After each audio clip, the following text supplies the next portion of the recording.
Welcome to The Explainer. Today, we're diving deep into a really powerful and often invisible connection, the one between your daily stress and your blood sugar. For a lot of people, this link is the missing piece of their health puzzle.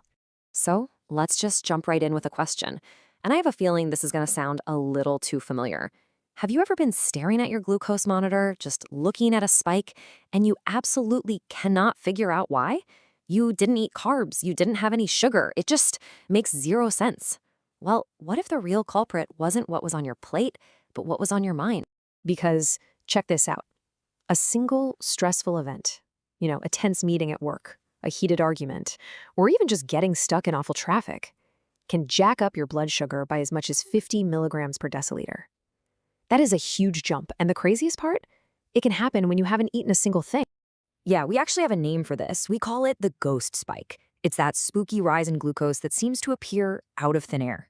But here's the thing, it's not a ghost. The culprit is very, very real. It's a specific hormone that's basically the alarm bell for your entire body. And that hormone's name is cortisol. You've definitely heard of it, right? It's the famous stress hormone. And its main job when your body thinks you're in danger is to dump a whole bunch of energy in the form of glucose into your bloodstream. It's getting you ready for a fight or flight situation. Now here's where it gets really interesting and kind of tricky for modern life. Your body is basically running on ancient caveman-era software.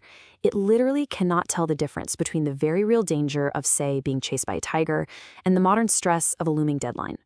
To your body, that stressful email and that saber-toothed tiger, they trigger the exact same response. So how does this all happen so fast? Well, it's a chain reaction called the HPA axis. Just think of it like your body's internal 911 system. Your brain's hypothalamus spots a threat, it calls the pituitary gland, and the pituitary gland pages your adrenal glands, telling them, release the cortisol. Now, normally, once the danger is gone, there's a feedback loop that shuts the whole system off. But, and this is the key, constant, chronic stress can actually break that off switch, leaving your cortisol levels high all the time. Okay, so we've established that cortisol is the trigger, but how exactly does this one hormone do so much damage to your blood sugar? Well, it's not just one simple trick. It's more like a full-on, four-pronged attack. So cortisol has this four-part playbook. First, it tells your liver to start making new sugar from things that aren't even carbs, like protein. Second, it makes your cells insulin-resistant, basically telling them to lock their doors so glucose can't get in. Third, it tells your liver and muscles to release all the glucose they have stored up. And as if all that wasn't enough, it can also block your pancreas from releasing enough insulin to clean up the mess. It's the perfect storm for high blood sugar. So that's the biology of it. But let's take a look at the data, because seeing how this plays out in the real world is, well, it's pretty staggering. This isn't just about a single moment. It's about the long-term impact on our lives. I love this example because it's just so real for so many of us. Picture it. You ate the exact same breakfast. The food is identical. On a lazy Sunday, your glucose is a nice, stable 140. But on a stressful Monday morning, that same meal sends you skyrocketing to 185. The only thing that changed was stress. That's cortisol at work. And when we look at the long game, the stakes get even higher. This isn't just about those temporary spikes. A huge study out of Sweden that followed people for years found that folks dealing with chronic stress had a 45% increased risk of developing type 2 diabetes. Let that sink in for a second. 45%. That's an incredibly powerful link. This cortisol effect also explains something that drives people crazy. It's called the dawn phenomenon. If you've ever woken up, looked at your monitor, and seen high blood sugar even though you've been fasting all night, well, you can thank cortisol.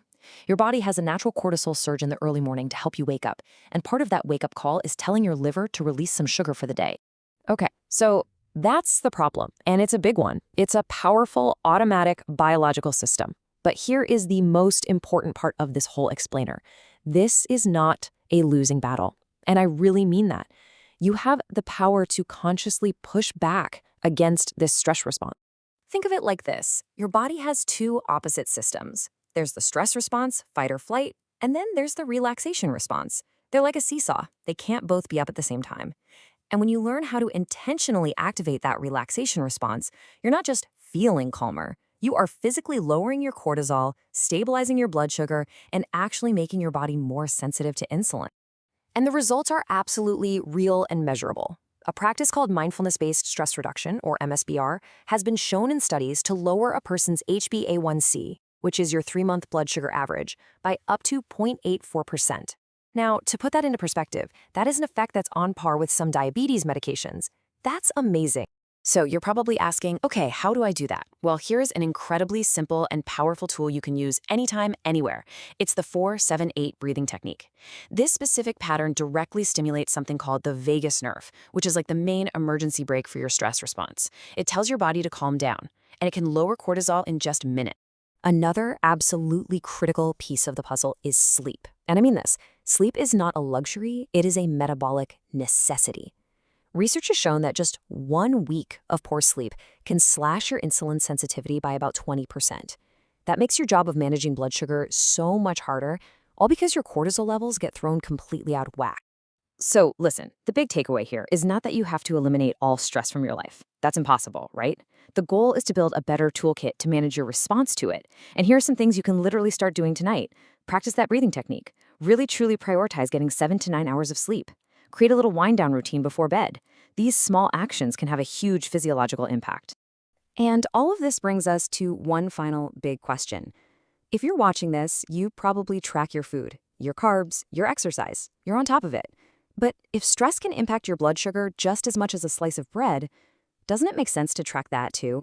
Because spotting your own unique patterns, seeing how that specific meeting or that frustrating commute affects your glucose, that's the first step to taking control. And tools like my Health Gheware are designed to do exactly that, helping you connect the dots between your stress, your sleep, and your glucose data. And as always, a quick reminder that this explainer is for educational purposes only. It is definitely not a substitute for professional medical advice. For any guidance about your own personal health, please always talk to a qualified healthcare professional.